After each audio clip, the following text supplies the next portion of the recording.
आम्ही परवा बहिणीच्या वास्तुशांतीला गेलेलो, तेव्हा तिथून परत येताना थेऊरमधूनच यावं लागत होतं आणि तिथला जो गणपती आहे तो अष्टविनायकापैकी एक आहे. माझा अजून अष्टविनायकापैकी एका पण गणपतीचं दर्शन झालं नव्हतं. पण त्या दिवशी वास्तुशांतीच्या का निमित्तानं होईना एकाचं दर्शन झालं. मंदिर इतकं सुंदर आहे ना की तिथून येऊच वाटत नव्हतं.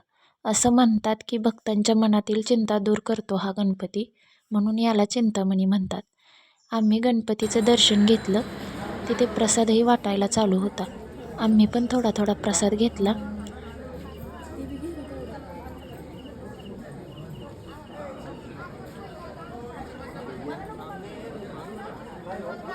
आणि हे मंदिर फार जुन्या काळातलं आहे असं वाटतं, कारण तिथं ना श्रीमंत थोरले माधवराव पेशवेंचं स्मारक आहे.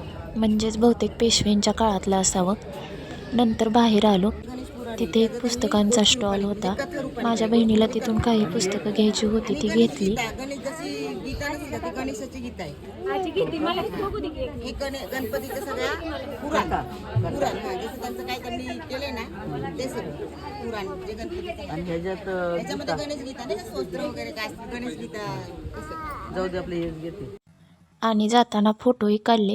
तर कसा वाटला आजचा व्हिडिओ कमेंट करून नक्की सांगा व आपल्या चॅनलला नक्की सबस्क्राईब करा. बाय.